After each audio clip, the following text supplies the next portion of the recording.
ಬ್ರಹ್ಮಾವರ ಹಂದಾಡಿ ಕುಮ್ರಗೋಡು ಸರ್ಕಾರಿ ಹಿರಿಯ ಪ್ರಾಥಮಿಕ ಶಾಲೆಯಲ್ಲಿ ಮುಖ್ಯ ಶಿಕ್ಷಕರು ಸೇರಿದಂತೆ 6 ಮಂದಿ ಶಿಕ್ಷಕಿಯರು ಏಕಕಾಲದಲ್ಲಿ ವರ್ಗಾವಣೆಗೊಂಡ ಹಿನ್ನೆಲೆಯಲ್ಲಿ ಶಾಲಾ ವಿದ್ಯಾರ್ಥಿಗಳ ಪೋಷಕರು ಮತ್ತು ಶಾಲಾ ಎಸ್ಟಿಎಂಸಿ ಅಧ್ಯಕ್ಷರು ಗ್ರಾಮ ಪಂಚಾಯತ್ ಅಧ್ಯಕ್ಷರು ಪ್ರತಿಭಟನೆ ನಡೆಸಿದ್ದು ಇದೀಗ ರಾಜ್ಯ ಶಿಕ್ಷಣ ಇಲಾಖೆ ವರ್ಗಾವಣೆಗೆ ತಡೆ ಹಿಡಿದಿದೆ.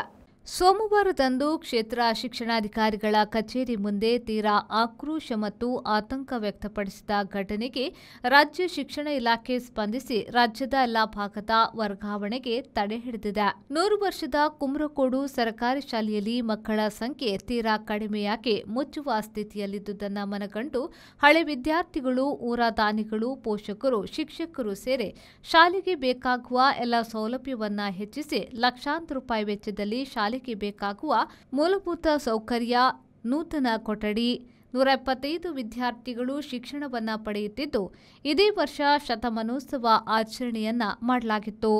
ಸೋಮವಾರ ಬೆಳಿಗ್ಗೆ ಶತಮಾನೋತ್ಸವ ಸಮಿತಿಯ ಅಧ್ಯಕ್ಷರು, ಹಳೆ ವಿದ್ಯಾರ್ಥಿಗಳು, ಎಸ್ಟಿಎಂಸಿ ಅಧ್ಯಕ್ಷರು, ಹಂದಾಡಿ ಗ್ರಾಮ ಪಂಚಾಯತ್ ಅಧ್ಯಕ್ಷರು, ಊರವರು ಸೇರಿದಂತೆ ಹಲವಾರು ಮಂದಿ ಕ್ಷೇತ್ರ ಶಿಕ್ಷಣಾಧಿಕಾರಿಗಳ ಕಚೇರಿಗೆ ಬಂದು ವಿದ್ಯಾರ್ಥಿಗಳಿಗೆ ಆಗುವ ತೊಂದರೆಯ ಕುರಿತು ಅಧಿಕಾರಿಗಳ ಮತ್ತು ಸರ್ಕಾರದ ಗಮನ ಸೆಳೆದರು. ವಿಷಾದೀಯವಾದ ಮಾತು, ಬಹಳ ಬೇಸರದ ಸಂಗತಿಯಲ್ಲಿ ಹೇಳುವಂಥ ವಿಚಾರ. ಈ ರೀತಿಯವರೇ ತಿಳ್ಕೊಳ್ಬೇಕಿತ್ತು, ಅದು ಮಾಡಬಾರದು ಅಂತ. ಉದಾಹರಣೆಗೆ ನಾವು ಹೇಳ್ತಾ ಇದ್ದೇವೆ, ನಮ್ಮ ಮಕ್ಕಳನ್ನು ಕನ್ನಡ ಮೀಡಿಯಂ ಶಾಲೆಗೆ ಕಳಿಸಿ ಅಂತೇಳಿ ಮನೆ ಮನೆಗೆ ಹೋಗಿ ಅವರು ಭೇಟಿ ಮಾಡಿದ ಸಂದರ್ಭವೂ ಇದೆ. ಆ ತನ್ಮಧ್ಯದಲ್ಲಿ 250 ಮತ್ತು ಕುಕ್ಕೂರು ಶಾಲೆ ಬರ್ತಾ ಇವರ ಸರ್ಕಾರದ ಪಾಲಿಸಿಯ ಪ್ರಕಾರ ಹೆಚ್ಚುವರಿ ಟೀಚರನ್ನು ಬದಲಾವಣೆ ಮಾಡುವ ಪ್ರಕಾರ ಕುಮ್ಮರಗೋಡು ಶಾಲೆಯಲ್ಲಿ 75 ಮಕ್ಕಳು ಮಾತ್ರ ಉಳಿದಿತ್ತು. ಆ ಸಂದರ್ಭದಲ್ಲಿ ನಾವೆಲ್ಲ ನಾವೆಲ್ಲ ಚಿಂತನೆ ಮಾಡಿ ಇನ್ನು ಮುಂದೆ ಏನು ಮಾಡೋದು, ಎಲ್ಲ ಮಕ್ಕಳನ್ನು ಇಂಗ್ಲೀಷ್ ಮೀಡಿಯಂ ಕಳಿಸಿದಾಗ ಈ ಶಾಲೆಗೆ ಜನ ಇರುವುದಿಲ್ಲ, ಶಾಲೆ ಮುಚ್ಚುವ ಪರಿಸ್ಥಿತಿ ಬರ್ತದೆ ಎನ್ನುವಂಥ ಚಿಂತನೆಯಲ್ಲಿ ನಾವು ಆಲೋಚನೆ ಮಾಡಿ ಮಧ್ಯಂತರವಾಗಿ ಸಾರ್ವಜನಿಕರಿಂದ ಹಣವನ್ನು ಬೇಡಿ ನಾವು ಒಂದು ಇಂಗ್ಲೀಷ್ ಮೀಡಿಯಂ ಶಾಲೆಯನ್ನು ಓಪನ್ ಮಾಡಿದ್ದೇವೆ. ಆ ಇಂಗ್ಲೀಷ್ ಮೀಡಿಯಂ ಶಾಲೆಯನ್ನು ಓಪನ್ ಮಾಡಿದರೆ LKG ಮತ್ತು UKG ಶಾಲೆಯನ್ನು ಓಪನ್ ಮಾಡಿದಾಗ ಅದು ಈಗ ಇರುವುದೇನೆಂದರೆ ನಮ್ಮ ಹೋರಾಟ ಏನಂತ ಹೇಳಿದರೆ, ಇನ್ನು ಎಕ್ಸಾಮಿಗೆ ಇರೋದು 3 ತಿಂಗಳು ಮಾತ್ರ. 3 ತಿಂಗಳಲ್ಲಿ ಬೇರೆ ಯಾವ ಟೀಚರ್ ಬಂದರೂ ಮಕ್ಕಳು ಹೊಂದಿಕೊಳ್ಳಿಕ್ಕೆ ತುಂಬ ಕಷ್ಟ ಆಗ್ತದೆ.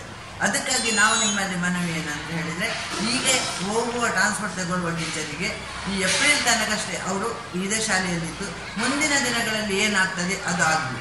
ಅದು ನಾವು ಸರ್ಕಾರಕ್ಕೆ ಏನು ಹೇಳುವುದಿಲ್ಲ. ಯಾಕಂದರೆ ಸರ್ಕಾರದ ಘೋಷಣೆಯಂತೆ ಕನ್ನಡ ಶಾಲೆಯನ್ನು ಉಳಿಸಿ, ಕನ್ನಡವನ್ನು ಉಳಿಸಿ ಅಂತ ಹೇಳಿ ಈ ಥರ ಮಾಡಿದರೆ ಇನ್ನು ಮುಂದಿನ ದಿನಗಳಲ್ಲಿ ನಮ್ಮ ಕನ್ನಡ ಶಾಲೆಗೆ ಮಕ್ಕಳನ್ನು ಸೇರ್ಪಡೆ ಮಾಡಲಿಕ್ಕೆ ಆಗ್ತದಲ್ಲ.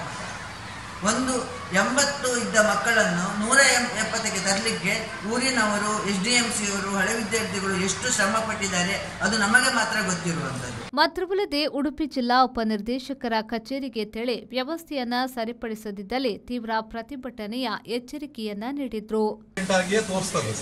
ಈಗ ಇನ್ನೀಗ ಡಿವಿಷನ್ ಲೆವೆಲ್ ಟ್ರಾನ್ಸ್ಫರ್ ಉಂಟು, ಅದರೊಳಗೆ ಯಾರಾದ್ರೂ ತಗೊಳ್ಬಹುದು, ಹೇಳಲಿಕ್ಕೆ ಬರುವುದಿಲ್ಲ.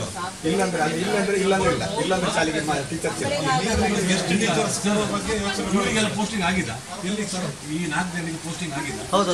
ಎಲ್ಲ ಆಗಿದೆ. ನಮ್ಮ ಶಾಲೆಗೆ ಯಾರು ಪೋಸ್ಟಿಂಗ್ ಆಗಿದೆ? ನಿಮ್ಮ ಶಾಲೆಗೆ ಒಬ್ರು ತಗೊಂಡು ಮತ್ತೀಗ ನಾವು ಎಂತ ಮಾಡ್ತೀವಿ? 4 ಜನ ಎಂತ ಮಾಡ್ತೀವಿ?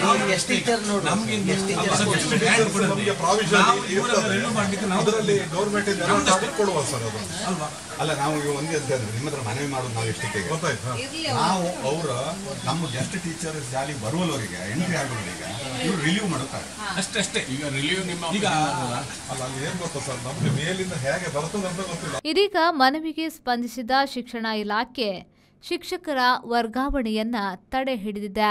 Bureau report, V4 news, Brahmavar.